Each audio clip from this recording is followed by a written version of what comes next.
ဆိုရိုနဲ့အီတာချီနဲ့ဘယ်သူပိုချမ်းလဲတဲ့မိကောနည်းနည်းတော့ဟိုတာဖြစ်တယ်ကွာကျွန်တော်တိတ်လက်မခံဘူးကွာဘယ်လိုလက်မခံလဲဆိုတော့ 1P နဲ့ဥစားနာအိုတိုနဲ့အတူမှမတူတာဘရို 1P က 1P ကားတက်နာအိုတိုကားတက်ဘရိုရှင်ရမှာလေ 1P ကားလူတွေနဲ့ပဲရှင်ရမှာကွာဆိုလို့ဆိုရင်နာအိုတိုဆိုလဲနာအိုတိုကားလူတွေနဲ့ပဲရှင်ရမှာအဲ့လိုမျိုးဆိုရိုနဲ့ဆိုဘလူးနဲ့ရှင်ရမှာဆိုတော့လူဘီတို့စန်ဂျီတို့ Ace 2နဲ့ရှင်ရမှာကွာအဲ့လိုမျိုးဒီဘက်ချန်နာအိုတိုကားလူနဲ့ရှင်စရာမလိုမတူဘူးကွာကားတိတော့အဲ့ဒီနာအိုတိုကားမှဆိုလဲအီတာချီကိုရှင်ကျင်နေဆိုရင်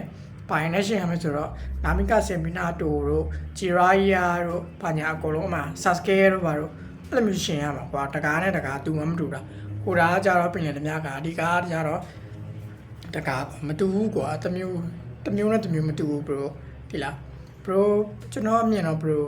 မြန်မာ recap တွေပါကြည့်ရအများကြီးတယ် bro ရနော် bro တိချာကြည့်ပါတကားဆိုတကားပဲကြည့်အဲ့လိုမျိုးဒီလားကောင်းဆုံးချက်ပေးတာပါပြောပြတာပါ bro